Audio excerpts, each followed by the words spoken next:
With Wrath of the Lich King Classic coming out and players scrambling to get everything ready for it, I wanted to take a moment and talk about how you can make an absurd amount of gold in the first 2 days of the expansion and consistent gold for anything else you may want to buy while the expansion's live. Step 1. Have your professions at level 350 or higher. If you've been playing consistently, even casually, you should be just fine. If you're not quite there, get that taken care of in the next few days and you'll be good to go. Step 2, if you are doing a gathering profession, get a buddy. Typically it's better if you are gathering different resources, but if you want to gather together or if you want to split the profit, but find something that works for you and make sure you have a buddy running with you those first couple of days. At expansion releases, the demand for resources is so high that it goes for a premium price. We're talking 10 times or more of what you would see with current content materials. That's why this is so competitive and that's why it's so lucrative. When gathering, you need to be a little bit more cutthroat. If you see someone going for a node, you want to make gold, you need to beat them to the node. So the nice thing about the buddy system is that you are able to bypass a lot of the issues that comes with having mobs there, because you run in straight for the node and then your buddy aggroes the mobs and keeps them off of you so you can gather, and then you do the same for them as they are gathering their resource. Step 3 is to have an auction house or a bank character in a capital city. This will save you an exorbitant amount of time from having to run back and forth, so you can just get to a new town, mill the resources off, and then keep going and gathering.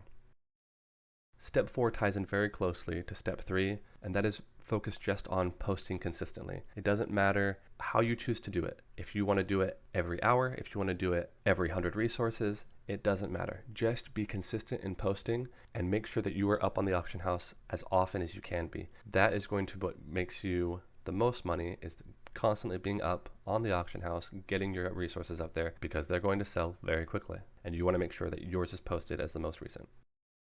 Step number 5, and this is going to be the most important to make sure that you get all the gold you possibly can, and that is, do not undercut more than 1 copper. When you do, the price tanks and you lose excess gold that those players would be willing to spend. It's self-interest, basic economics. I can talk about that in another video if y'all are interested, but do not undercut by more than 1 copper at a time. You will see it will sell quickly, especially in that 2-day window, and you will make an exorbitant amount of gold if you are consistent with being the one who's posting and making sure that you are barely undercutting so that your item is listed but you're not really losing any extra gold. Step number 6. This is a little bit more of an advanced technique because there's a lot more risk associated with it. But since you are being consistent with posting up on the auction house, if you get into the auction house and you see someone has posted something for 2, 3, 4 gold less than what everyone else is posting it for, especially in this 2-day window, buy it and repost it at the higher price. In that 2-day window, it is going to sell. It's going to sell fast, and you can make a lot of extra gold by just doing little flips. Step number 7. This one's going to be a critical one if you want to have consistent gold, and this is going to be on the side of crafting professions as well as gathering professions. After that first 2-day window, the prices for resources is going to drop dramatically. But what you can do is find someone that you can trust and then work out an agreement with them in terms of gathering resources needed for crafting. And this is where we start coming into competitive advantage. There are people who really enjoy gathering, and there are people who absolutely hate it. There are people who love crafting, or they do crafting specifically because they want to raid or do PvP, and that's the best in slot item that they can get from like engineering. So what you do as a crafter is find someone who enjoys gathering, right? Or does it consistently. You can see this on the auction house. You can see who it is. You can just ask in trade chat, but find someone that you can make an agreement with.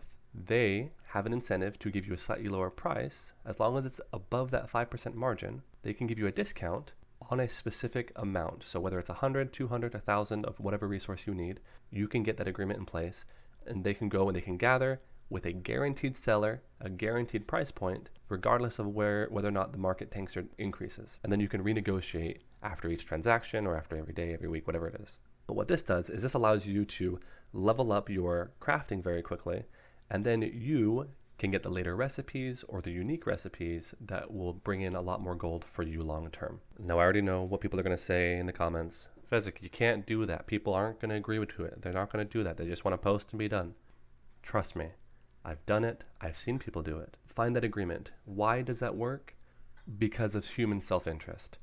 Both of you are getting the best possible deal. The gatherer is getting the highest price, actually getting more than on the auction house, and the crafter will then be left with more gold to utilize when getting things ready for these new recipes and being able to move forward with their gold making opportunity. So that's all I got. Let me know your experience. Let me know how it goes. If I missed anything, any unique gold making advantages or strategies, please put them in the comments below. I'd love to see what y'all are doing. And good luck and enjoy the Wrath Classic launch.